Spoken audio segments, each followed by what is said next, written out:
काही जागा प्रत्येकाला ज्या जागा गेलेल्या आहेत त्यामध्ये काही जागांमध्ये काही बदल होऊ शकतो का, एकमेकाला एक्सचेंज त्याला म्हणतो आपण, तशा पद्धतीनं हा एक विचार त्यामध्ये होता. तसा होत असेल तर त्या सर्वांच्या मान्यतेनं ते आम्हाला करायचं आहे. त्या दृष्टीनं काही चर्चा ही झालेली आहे. दुसरं असं आहे की एक जबाबदारी अशी की काही विषय असे असतात, एवढ्या मोठं आता निवडणूक आहे महाराष्ट्राची, काही विषय असे असतात का ज्याच्यामध्ये प्रत्यक्ष जाऊन भेटून बोलणं आवश्यक असतं. असे विषय या निमित्तानं चर्चा केली आहे. त्या बाबतीतल्या ज्या गोष्टी घडल्या त्या मी माननीय चेनी थालाजींना आणि माननीय खरगे साहेबांना अवगत करणार आहे. काही कार्यक्रम आम्हाला जे घ्यायचे आहेत पुढच्या याच्यामध्ये, त्यामध्ये माननीय राहुलजी आहेत, त्याच पद्धतीनं शिवसेनेचे उद्धवजी किंवा पवारसाहेब, आदरणीय पवारसाहेब, त्यांना एकत्र काही कार्यक्रम आम्हाला करायचे आहेत. त्या बाबतीतली चर्चा ही झालेली आहे. इतरही काही गोष्टी आहेत का, साधारणतः सभा कार्यक्रम, त्याचा एकमेकाचा समन्वय, त्यातलं प्राथमिक चर्चा ही 65 उमेदवारांची यादी ठाकरेंनी जाहीर केली, त्यातही काही जागांमध्ये बदल होऊ शकतो असं म्हटलं जात आहे. कारण तुम्ही सुद्धा काही जागांवर क्लेम केला होता, त्यात उमेदवारी जाहीर करण्यात आली. काही जे करायचं असेल ते दोघांच्या संमतीनंच करायचं आहे. त्यामुळं अशी आज तर माझ्याकडे तशी चर्चेचा कोणता विषय नव्हता की जाहीर केलेली जागा आहे आणि तिच्यात आता बदल करायचा, असं माझ्याकडे कोणी आता तसं हे केलेलं नव्हतं. त्या व्यतिरिक्त ज्या जागा असतील याच्या बाबतीतल्या चर्चा मी केल्या. किती जागा आहेत, अशा किती जागा आहेत, किती जागा आहेत, 2 दिवस बाकी आहेत, अशा किती जागा आहेत ज्यावर अजूनही चर्चा बाकी आहे किंवा तिढा आहे? नाही, चालू शकतं हे असं की या गोष्टी निवडणुकीमध्ये शेवटच्या क्षणापर्यंत चालतात. मैत्रीपूर्ण हा विषय बिलकुल आम्ही करणार नाही. असं आहे की महाविकास आघाडी म्हणून सामोरे जाणार आहोत आणि एकमेकाला मदत करत अशा पद्धतीनं आम्हाला महाविकास आघाडीच्या जितके चांगल्या जागा निवडून आणता येईल. आम्ही टार्गेट 180 पेक्षा जादा ठेवतोय. आम्हाला सरकार आणायचंय, मुख्यमंत्री हा महाविकास आघाडीचा करायचा. मुंबईची थोडी चर्चा बाकी आहे आणि स्वतः वर्षाताई त्यासाठी माझ्याबरोबर उपस्थित होत्या. नाही, आहेत चर्चा आहे अजून. प्रचारादरम्यान भाजपच्या नेत्यांकडून अशा प्रकारचं वक्तव्य करण्यात आलेलं आहे, आक्षेपार्ह वक्तव्य करण्यात आलेलं आहे. कशा पद्धतीने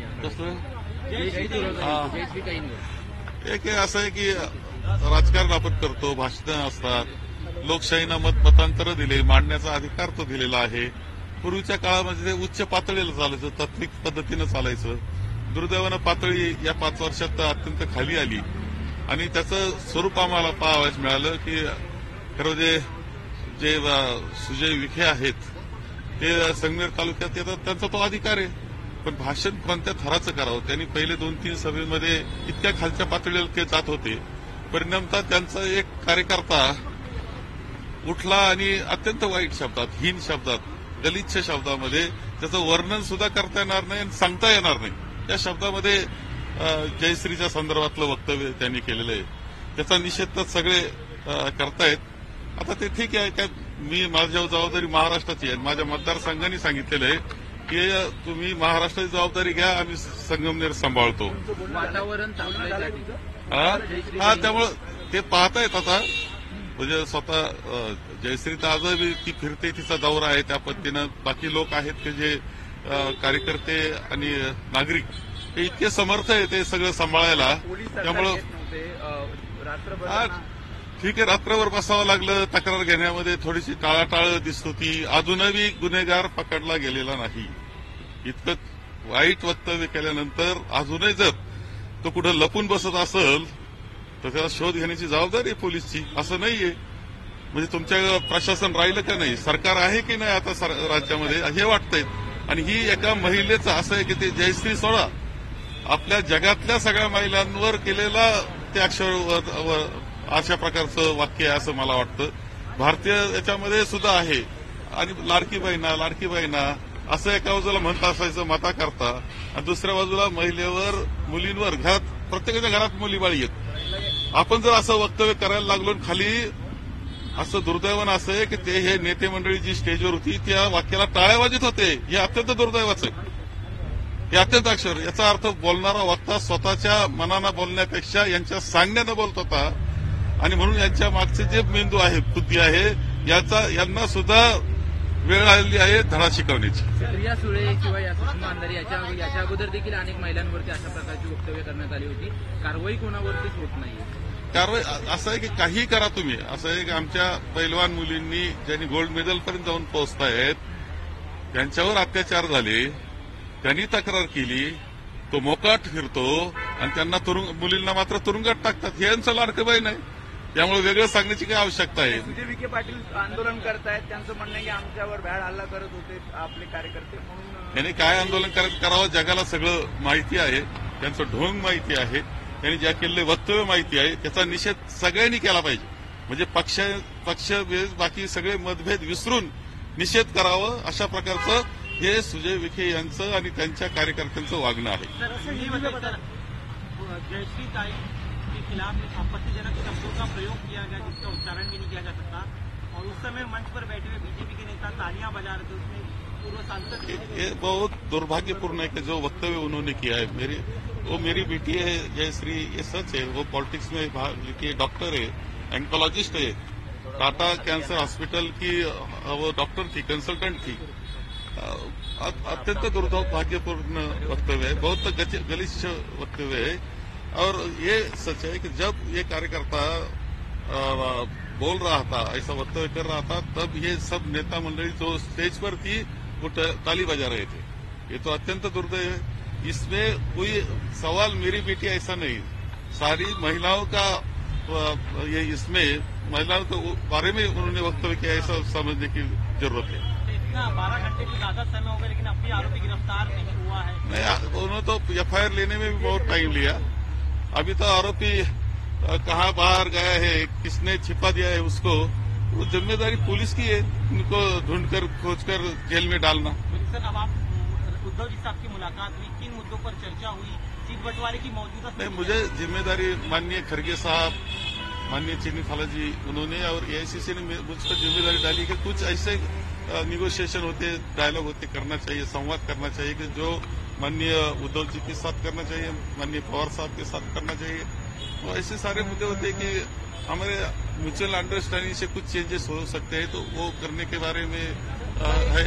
कुछ ऐसे कि हमारे प्रोग्राम हमें लेने हैं स्टेट में, जिसमें राहुल जी रहेंगे, खुद राहुल जी रहेंगे, उद्धव जी रहेंगे, पवार साहब रहेंगे. तो उसके बारे में क्या कर सकते हैं, कौन से टाइम पर लेना चाहिए, डेट क्या होनी चाहिए, ये इस पर सब चर्चा हमने की है. हमें जो कुछ और भी गारंटीज देना है, जाहिरनामा हमने निकालना है, इसके बारे में भी मैंने चर्चा की है. ऐसा कहा जा रहा है कि कुछ सीटें हैं जिस पर अभी भी आप लोगों की चर्चा जारी है. 5 सीट उन्हें मिलनी चाहिए, क्या उस पर भी चर्चा हुई है? क्या नहीं, इस पर चर्चा माननीय पवार साहब और हम करने वाले हैं. मैं 3:30 बजे माननीय पवार साहब को मिलने वाला हूँ. सीटों को लेकर विवाद फंसा हुआ है, आप लोगों के नहीं, विवाद फंसा ऐसा नहीं है.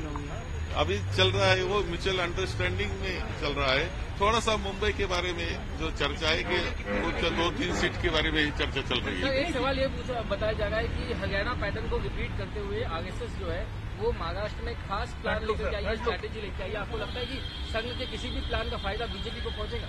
ऐसा है कि हमें बीजेपी मालूम है, आरएसएस मालूम है, उनकी कुटिल नीति में वो प्रसिद्ध है, ये भी मालूम है. तो ये महाराष्ट्र है, ये शाहू फुले आंबेडकर का महाराष्ट्र है, ये भी ध्यान में रखना चाहिए. किसी भी ऐसे कृति वो जो करेंगे उसको हम फंसेंगे नहीं, हमारी जनता फंसेगी नहीं, महाविकास आघाड़ी के साथ में रहेगी. अब तक कितनी सीटें क्लियर हो चुकी है उस बारे में थोड़ा सा क्लैरिटी दे दीजिए. 288 में नहीं, ऐसा है कि अभी म्यूचुअल अंडरस्टैंडिंग चल रही है. कुछ मुंबई के बारे में थोड़ी सी चर्चा हम तो कर रहे हैं, उसमें भी फिर एक बार बैठना पड़ेगा हमें और उसमें भी कुछ न कुछ हल निकाल देगा. तीनों दलों में से कोई एक पार्टी 100 सीट पर लड़ेगी, आप लोग का कांग्रेस का प्रयास है? अभी तक टोटल की नहीं हमने सब सीट की. सर, राहुल जी की नाराजगी की खबरें कल से आ रही थी कि वो ये बिल्कुल गलत खबरें है. कोई नाराजगी नहीं है. वो है ऐसा होता है कि ये सीट क्यों नहीं मिला, वो सीट क्यों नहीं मिला, ये मिलना चाहिए, वो मिलना, इतने तक हो सकती है. इसका मतलब जब 3 पार्टी इकट्ठी होती है तो ये चर्चा होने वाली है. तो इस पर चर्चा हो गई, लेकिन नाराजगी ये कोई गलत ऐसा त्यांचं म्हणणं की अधिक जागा मिळाव्यात असं काही चर्चा झाली की अधिक जागा मिळायला हव्या होत्या काँग्रेसला म्हणून नाही याच्यामध्ये असं आहे की जागा मिळाल्या पाहिजे हा प्रत्येक पक्षाचाच अधिकारीनं हक्क आहे आणि आग्रह असतो. परंतु शेवटी 3 पक्ष एकत्र येतात, मित्र पक्ष असतात, त्यावेळेस मर्यादा त्या येणारच हे त्यांनाही समजतं. परंतु असं असतं की ही जागा मिळाली पाहिजे होती हे तर कुणीही साहजिकपणे म्हणतं, इतकंच त्यांनी म्हटलं, नाराजी काही नाही. आपण बैठक घेणार आता पुण्याला तिन्ही पक्षाचे नेते एकत्र बसून आता पुन्हा एकदा चर्चा करू. आणि आज 3:30 वाजता मी माननीय पवार साहेबांकडे चंद्रजी पवार साहेबांकडे जातो आहे. त्यावेळेस मला वाटतं की खासदार संजयजी राऊत सुद्धा उपस्थित राहतील शिवसेनेच्या वतीनं, तसं चर्चा झालेली आहे. सर, महाराष्ट्र बीजेपी अध्यक्ष ने कहा है कि योगी की सभा के लिए 25 से 30 डिमांड आ चुकी है, उनके पोस्टर लगे थे, बनेंगे या कटेंगे. ऐसा है कि वो मुख्यमंत्री है योगी जी, उनकी सभा की डिमांड होगी इसलिए कि एक ही अभी इलाज इनके पास है, महायुति के पास, बीजेपी के पास एक ही है कि बंटवारा करो, समाज में धर्म में भेद करो, समाज में भेद करो, जाति में भेद करो. ये इसके लिए उनको योगी चाहिए. लेकिन हमारी कॉन्स्टिट्यूशन बोलती है कि सब समान है, सब समान है. केंद्रीय गृहमंत्री दखल घेतलेली आहे, चौकशी सुद्धा होऊ शकते अशी अपडेट आहे. जे काही संगमनेरमध्ये जाळपोळ प्रकरण घडलं त्यामध्ये विजय विखेंनी असा आरोप केला आहे की तेव्हा एक लक्षात घ्या का संगमेरला जे घडलं त्या माजी खासदाराच्या विखेंच्या उपस्थितीमध्ये त्यांनी आयोजित केल्या याच्यामध्ये तो त्यांचा वक्ता बोलला, हे निषेधार्ह आहे. ते केवळ माझी मुलगी म्हणून नाही तर सगळ्या महिला, देशातल्या महिला, जगातल्या महिला, आपल्या बहिणी, सगळ्या आपल्या आया, या सगळ्यांकरता वाईट गोष्ट तो बोललेला आहे. आणि त्यामुळं याचा निषेध तर भारतीय जनता पक्ष नाही सगळ्यांनीच केला पाहिजे या मताचा मी आहे. आता विखे हे करतील, ते ढोंग करतील कदाचित तसं, परंतु ते खरं नाही, कारण त्यांनीच त्याला बोलायला लावलं असं आमचं मत आहे.